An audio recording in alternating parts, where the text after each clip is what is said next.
Furious world leaders are bypassing Donald Trump. They are cutting him out of the room. They are making deals themselves. They are publicly condemning Donald Trump, and they are saying what an embarrassment, what an utter humiliation Donald Trump is to the United States and to the entire world, and how devastating of a job Donald Trump has done in such a short period of time. Let me give you examples what's going on in France, what's going on in Germany, what's going on in Canada. Then let me show you what's going on in North Korea, where Kim Jong-un is just mocking the hell out of Donald Trump. And then I'll take you to Russia, where Iranian Foreign Minister Araghchi and Putin are quite literally laughing in Donald Trump's face right now. And Putin made sure to attend the meeting so he could rub it in not just to Donald Trump, but to all of NATO about how Donald Trump has destroyed the Article 5 guarantees and how Donald Trump has weakened the United States standing in the world to such a degree where it is an utter embarrassment, and where Iran is now humiliating Donald Trump with Lego videos. All right, let's go through piece by piece. So French President Emmanuel Macron says, enough of the U.S. We are doing our own bilateral discussions with Iran. I'm going to start calling President Pezeshkian of Iran, and we're going to engage directly. We're not waiting for the United States to do anything anymore. Donald Trump has no clue what the hell he is doing. He not only has lost the plot, he's lost the war, and he's lost his damn mind. French President Emmanuel Macron says, we are going to be doing everything we can to control this situation. Enough of Donald Trump, essentially. I'm engaging with the president of Iran myself.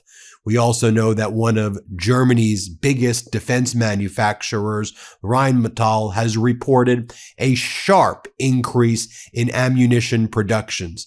The company states output has reached up to 4 million medium caliber rounds and around 1.1 million artillery shells annually. The CEO of that company is claiming that Germany's capacity in conventional ammunition right now exceeds that of the United States, with plans to expand the workforce to 70,000 employees by 2030. The ramp up reflects sustained demand and long-term industrial scaling in the defense sector, and they are targeting a massive sales increase. At the same time, U.S. defense contractors and companies are losing their contracts. Donald Trump's America First is America alone. And as we see countries like Canada doing F-35 reviews, as we see NATO no longer buying the United States Air Force AWACS, and instead the A3 Century AWACS, the successor, the E7, and they're now turning to European-made companies, as we see other deals being struck with French manufacturers, with South Korean manufacturers, the U.S. losing big contracts as a result of Donald Trump's behavior. I thought this was interesting that French President Emmanuel Macron had said, although he may have been dealing with Algeria, but I think it had a double meaning. He said, the international situation in general shows us that we must stay away from all caricatures and instead engage in dialogue, he says. And the way he described to his criticism of who he refers to as madmen who say we must get angry with Algeria. But this idea of caricatures and madmen seems equally applicable to Trump. Now, Prime Minister Carney went on CBC and he just laid into Trump some incredible moments, as French President Emmanuel Macron said, at the end of the day, one of the lessons I'm afraid we have to take from last year with the U.S. behavior is you got to make sure that the deal aligns with you. Otherwise, the U.S. is going to take advantage of you. Here's what Prime Minister Carney said. Let's play it. One of the lessons I'm afraid we have to take of the last year, 15 months of U.S. behavior is, unless the deal is aligned and bought into by the United States, it's not clear they will respect it. Okay. I mean, I said the other day, it was talked about trade irritants, things that Canada's doing. You know, these strategic tariffs, the 232 tariffs for the aficionados of this stuff, none of them are allowed under our agreement, existing agreement. Now, it's not going to do us a lot of good to sit and sue the United States on these issues. We got to hammer out their priorities have changed. We got to work through. And then Prime Minister Carney said, any country that rushed into any of these deals with the United States really got screwed, because none of these deals are worth the paper they were written on, if they're worth any paper at all, if they were even written on paper, and most of them weren't. Here, play this clip. A lot of countries rushed into deals with the U.S. They weren't really worth the paper they were written on. There's a lot of buyers. Well, I'll put it back to you and tell me which country you bumped into that's pleased with their deal with the U.S. You don't think there are any? Well, certainly not in private. And Carney said, look, we're not rushing into deals with Donald Trump. You do the right deal at the right time. Otherwise, you don't need to deal with this guy. Here, play this clip. If the rational conversation and explanation for why they should be removed isn't landing, do you see it as your personal responsibility to convince him personally that Canada deserves some sectoral tariff relief? Because this country needs a deal on that quick. We need a good deal in the right time. Okay, we need a good deal in the right time. And what we don't need is chasing a deal or chasing a small deal that disadvantages us for the bigger deal. We're ready to sit down. We could sit down this afternoon and hammer the whole thing out over the course of the next 10 days if the U.S. side, which has other things to do, I acknowledge that, had the bandwidth and the inclination to go through it. We could hammer it all out. We know exactly what their issues. Yep. We know, it takes two, but it takes two to negotiate it through, and they're not all the way there. And then Prime Minister Carney essentially insinuates that he is focused on whatever's in Canada's interest first and foremost, as he always says. And he's like, look, at this point, we're ready to make a deal work. We're ready to engage in dialogue. It's the U.S. counterpart. They don't know what the hell they're doing. Watch what Carney says. Let's play it. Is the setback just at the Oval Office? I mean, if you're ready to sit down right now and hammer out. We've been ready. Look, we exchange ideas. There's engagement. There's engagement this week. There's engagement today, actually, at a very senior level. Not me and the president, but a very senior level. So these conversations are going on. But there's in the end, there's going to need to be a real sprint, if you will, for the deal. And when that firing gun is set, if I can use the analogy, it remains to be seen. We don't have the starter pistol. Let me interrupt for a minute to bring you this important news story. So we're seeing a major warning sign right now across the United States, and it's one that can impact everything from wildfire season to your grocery bill. New data shows that more than 61% of the lower 48 states is now in moderate to exceptional drought, and that includes a staggering 97% of the Southeast and about 2/3 of the West. And here's the key point. This is the worst drought level for this time of year since tracking began in the year 2000. It gets even more alarming. The National Oceanic and Atmospheric Administration says that March was one of the driest months ever recorded, ranking behind only the Dust Bowl era of 1934. Out west, record heat and low snowpack mean less stored water heading into summer, fueling wildfire risk and worsening water shortages. Meanwhile, a separate weather pattern tied to the jet stream is keeping storms away from the south, deepening drought conditions from Texas all the way to the East Coast. And the numbers are staggering. Some areas would need over a foot of rain in a single month just to catch up. Eastern Texas, nearly 19 inches. This is what climate instability looks like in real time, and yet we continue to see political leaders, especially Donald Trump and his administration, reject climate science and ignore the consequences that are already here.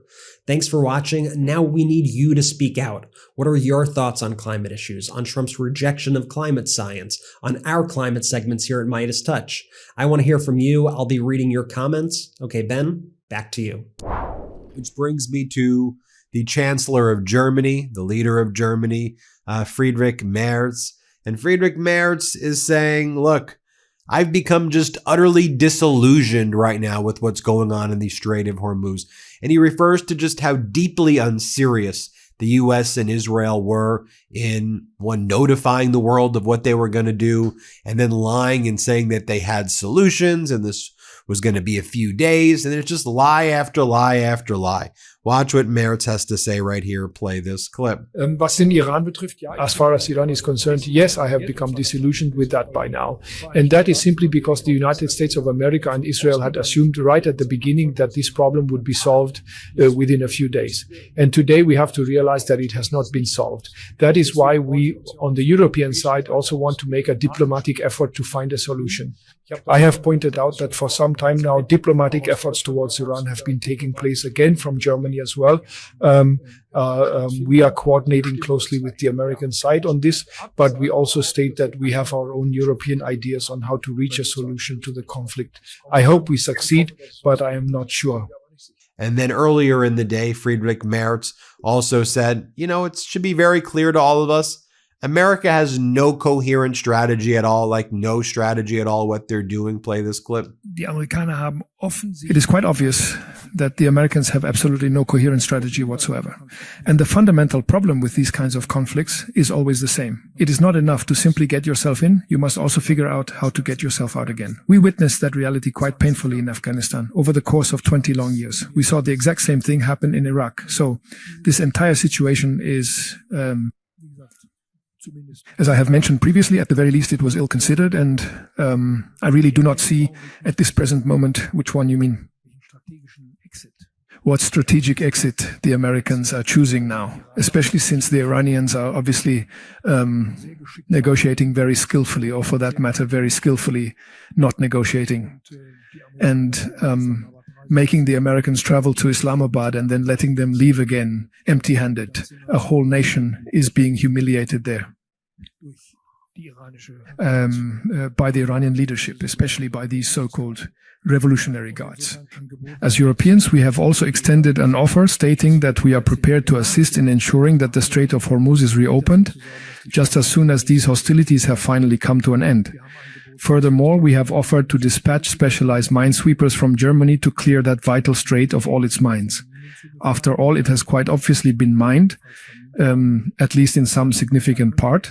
Well, we could certainly do something about that, but first of all, the fighting has to come to a complete and total stop. And right now, I honestly do not see how that is even remotely achievable in the short term, because the Iranians are proving to be much stronger than we had initially thought, and the Americans clearly do not have a truly convincing or coherent strategy for these negotiations either. I truly hate to have to say this, but I'm afraid it is a rather complicated and difficult situation at this moment. Going back to Canada now for a moment, Prime Minister Carney talked about some of the good news in Canada's economic outlook and how they've been able to reduce the deficit and actually beat some of their targets through very difficult headwinds, and this is because Prime Minister Carney knows what he's doing. I mean, the guy was a major central banker. He's probably the most renowned living central banker who also happens to be a very charismatic prime minister. Now, he's the right guy for the right moment. He knows what he's doing. He's a strategist. He understands economics at a very complex level. He's not just ranting and raving like a lunatic like Donald Trump. And here he talks about the good news. Play this clip. I won't front run the Minister of Finance too much tomorrow, but there will be good news tomorrow with the spring update on the fiscal situation, the government's performance against our deficit targets, the government performance on getting spending under control, and the government's performance at the main time, and this has been core to our strategy, which is to spend less, get spending under control, so that Canada can invest more. And what today is about is ensuring that as Canada invests more, Canada as a country, the Canadian private sector, foreign investors in Canada, that all Canadians share in the benefits of that. We have ample resources in order to do so alongside. And remember, last point, and I'll hand back, is that there's a series, and this is what governments have done over the years, series of measures that governments are taking to create the possibility of these projects. We're doing that on a different scale now. And now we're making sure at the same time that all Canadians benefit. And he says, look, the way we were able to reduce the deficit is because we're good financial managers. Like, we're paying attention. Like, we're running a solid government. This is why his popularity is through the roof right now. Here, play this clip. Could you elaborate a little bit about why the deficit is said to be less than was projected? Because we're good fiscal managers. And their economic projections are doing so well that France was even able to announce the creation of a Canadian Sovereign Wealth Fund. Here's what he had to say about the Canadian Sovereign Wealth Fund. Here, play this clip. Tomorrow, the Minister of Finance will release our first spring update. And it will show how Canada's new government is combining responsible fiscal management with new measures to ensure that all Canadians can participate in building a more independent and a more resilient Canadian economy. Building Canada strong means building a Canada where everyone has a stake, where growth is shared, and where prosperity reaches every region, every community, and every family. So today, we're proud to announce a new pillar of our plan, the Canada Strong Fund, Canada's first national sovereign wealth fund. This will be a Government of Canada fund, but more importantly, this will be a people's fund. It will be your fund. Now, you take a look at what else is going on internationally, and while Donald Trump is just squeezing King Charles's hand so tight, it's like, again, so weird. You see the handshake? I'll just show you the B-roll as Donald Trump like grabs King Charles's hand, and Trump showing him like beehives and talking about golden ballrooms. Also utterly weak and utterly pathetic. The rest of the world right now sees that weakness. I mean, you had Foreign Minister Araghchi of Iran taking a trip to Russia, and as Donald Trump does everything he can to help Russia, hurt Ukraine, and hurt NATO, Donald Trump claims, oh, I'm being so tough when it comes to Iran. Look what I'm doing. I'm doing a naval blockade, and we're going to starve Iran. Okay, well, you've removed the oil sanctions against Russia. There's something called the Caspian Sea. You may want to look at it on a map, Donald. And you're giving all this money to Russia, and then Russia's able to help Iran right now. And then you've invited Russia to the G20 in Miami in December, and you said you want Putin to show up. And Foreign Minister Araghchi of Iran posted these photos of his trip to Russia. And he said, please to engage with Russia at the highest level at the region, as the region is in major flux. He's shaking Putin's hand and Lavrov's hand. And it would be rare on a trip like this for the Iranian foreign minister to meet with the president or the head of Russia. It would just normally be a foreign minister to foreign minister meeting. But the fact that Putin was there is sending a message. I've got your back. And Araghchi writes, recent events have evidenced the depth and strength of our strategic partnership. As our relationship continues to grow, we are grateful for solidarity and welcome Russia's support for diplomacy. Then you also have Russia taking a big trip to North Korea, taking a trip to meet Kim Jong-un. Kim Jong-un was displaying Western weapons in a museum that they have right there, that they say they got on the battlefield. Of course, North Korea has given troops to Russia, as Russia's losing, 30,000, 40,000 troops a month. And a lot of these new soldiers being cycled in are North Korean soldiers invading Ukraine. So there you see the Russians, you see them there with Kim Jong-un. By the way, Kim Jong-un has a nuclear weapon now. He does daily ballistic and cruise missile tests. You don't hear a peep of it from Western media or American media for sure. Under Obama, that's all you heard. Is he going to get a weapon? Oh my God, he's doing another missile test. Crazy Kim Jong-un doing a missile. That shows Obama is weak. Well, under Donald Trump, Kim Jong-un got a nuclear weapon. No one even talks about it. And he does ballistic and cruise missiles like every day. No one talks about it. We talk about it here on the MeidasTouch Network. Again, it just shows how utterly weak this guy is. Weak. Donald Trump is a weak guy. Loser, lifelong loser. Bankrupting everything he touches. Loser, or most of the things he touches. Hit subscribe. Let's get to 7 million subscribers. Thanks for watching, everybody. Want to stay plugged in? Become a subscriber to our Substack at MeidasPlus.com. You'll get daily recaps from Ron Filipkowski, ad-free episodes of our podcast, and more exclusive content only available at MeidasPlus.com.